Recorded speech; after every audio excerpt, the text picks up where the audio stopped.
we were trying to find the house and where we set the show.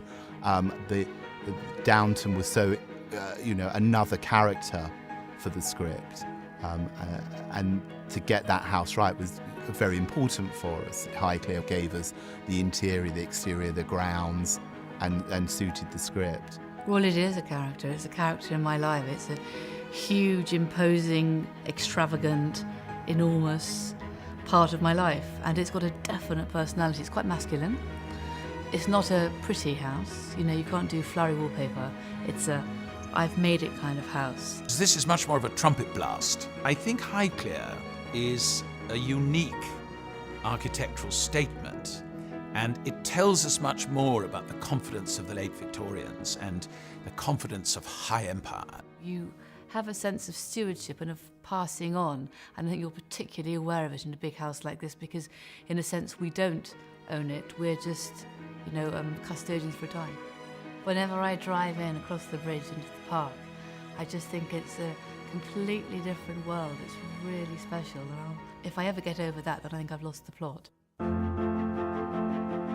The way of life of these servanted houses, these fully staffed houses, interests me. It always has. It interests me long before I wrote Gosford. And there is something intriguing about this group of people living in pretty close proximity, and yet with such different expectations. So you have the family and their friends and relations and so on, and they're all living one kind of life, but within a sphere. And the servants are on the whole living a different one, and even they are very strongly graded, so that the butler is the king and the housekeeper is the queen, and then you get right down to the kind of kitchen maid, and all with different hopes and dreams. Dad will think I'm a fool to leave a good place, and Mum will say I'm getting above myself, but I don't believe that. Nor do I. A lot of us are really curious about what went on in those big houses and how did it work, because it's so different from the way we are now, and yet it's the beginnings, it's the foundations of a modern world. We come to a stately home in this story at a critical point because the First World War changed everything to do with the way British society worked, and particularly how the aristocracy lived and were able to continue to live as a result of that war. But in the build-up to it, we are seeing Downton at its most potent. Downton Abbey is a sort of microcosm of the world at large, really. It is a society, it's a whole society that works and had its own internal machinery and needed to keep working. It wasn't sort of masters and slaves, it was a whole social order that depended on each other to be looked after, to be treated with respect. Otherwise the whole system collapsed. Please sit, everyone. I just want to say a quick hello to my old comrade in arms. The family did not regard the staff as alien, and vice versa the other way round, but that Carson, the butler, probably had known Robert, Lord Grantham, since he was a boy. Maybe the daughters of the house used to go down and play in the kitchen, and Carson would have put one of them on his shoulder. So that link that happens between human beings was there. Despite the divide of lifestyle, there was a great bond within the house. You've always been so kind to me.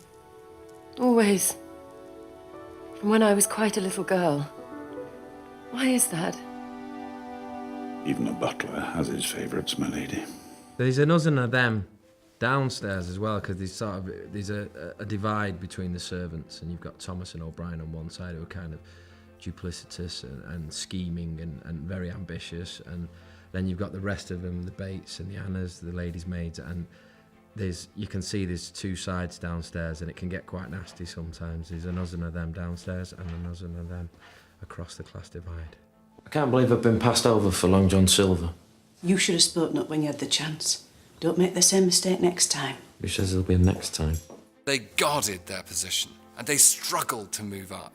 And the battles we see downstairs, often deploying the information that they know about the family, almost as a weapon system to advance, is in itself part of the plot and takes us forward. And you understand, because you can see yourself in their position, wanting to improve. What did you mean Mr. Pamoot lived each day as if it were his last? What I said? Well, how did you know? Can't keep William waiting. Gang away. I'll be asking the same question later, so you better have an answer ready. And it's a complete gossip, you know. I know that, you know, there isn't any privacy, so it is a community of its own. It's like a little village here, and if you don't fit in, you're probably not going to fit in so well.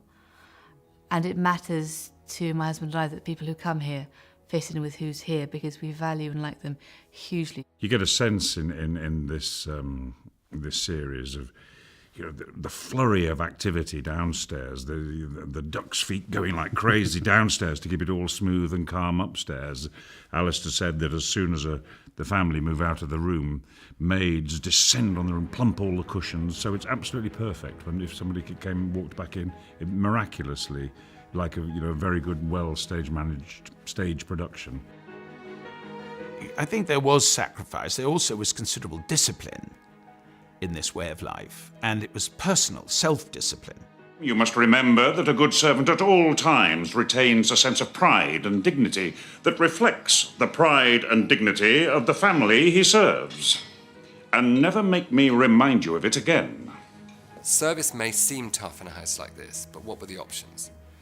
Being a horny-handed man of toil out tilling the soil, or perhaps walking off to Manchester and trying to find a job in a cotton mill? For women in the country, particularly young women, there were very few other openings. For many of them, service was it. They were guarded by the housekeepers, absolutely like a matron in a prison.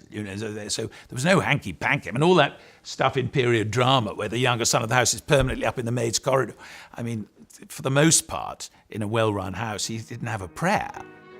There were probably 25 gardeners. There must have been about the same number inside the house. I mean, judging by the bedrooms, there are certainly 25 bedrooms for the maids on the top floor. And then some of the married couples had houses in the park. And at the First World War, the 5th Earl noted that he was trying to support 250 families, which is quite a huge number. There were rooms for 14 footmen. I know that if you were a footman and you were 5'10" and less, you got paid £20 a year. 5'10" and more, £22 a year. I knew very little about what actually went on in these houses, and I was drawn to the idea of almost telling the story primarily from the staff point of view, because they were, of course, party to both worlds. At such a time of great change and really the beginning of the end of the empire and the aristocracy. It's not the Jane Austens. People were beginning to commute to work. There was telephones. It's a fantastic time, and it hasn't been done that much on television.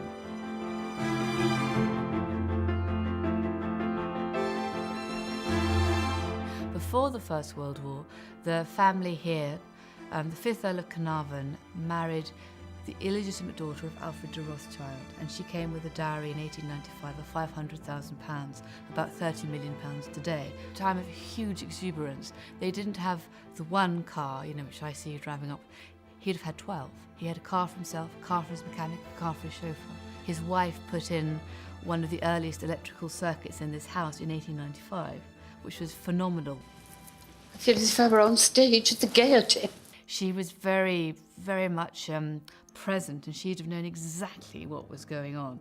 So she's been a source of stories and the huge parties that they had here. We had prime ministers, Egyptologists, foreign princes, amazing shooting parties, English aristocracy, the works, which I suppose I try to carry on today. Why not?